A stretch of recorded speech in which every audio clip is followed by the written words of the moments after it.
Jam 3 pagi, gadis kecil itu bersembunyi di bawah selimutnya, membaca buku. Tiba-tiba ia mendengar suara aneh di luar jendelanya. Ia berani pergi ke balkon. Sepasang mata muncul di jalan dan bertemu dengan matanya. Kemudian sesosok gelap berdiri. Tubuhnya pasti setinggi bangunan 2 lantai. Ia menyadari bahwa ia telah ditemukan. Jadi ia berjalan lurus ke arah gadis itu. Gadis itu panik dan berlari kembali ke tempat tidur. Tetapi tangan besar itu datang tepat melalui jendela dan meraihnya. Dia meraih gadis itu dan lari dengan gadis itu dalam pelukannya. Dia sangat cepat dan penyamaran yang cukup bagus. Seorang pejalan kaki melintas.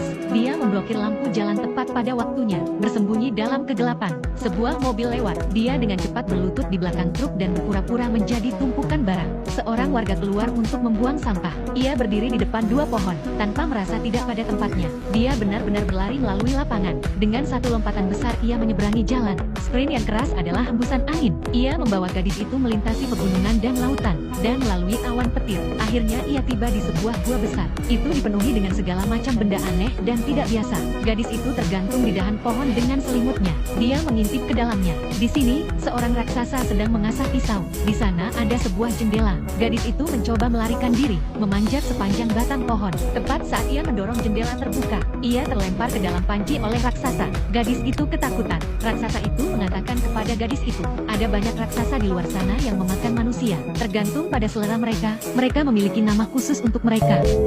Me? You think because I'm a giant that I'm a man-gobbling cannibal? Gadis itu bahkan lebih ketakutan. Pria raksasa tua itu menghampirinya dengan wajahnya. Anda berpikir karena saya seorang raksasa. Dan kemudian, pria raksasa tua itu kemudian memakan labu besar yang tampak lengket, sambil menjelaskan kepada gadis itu.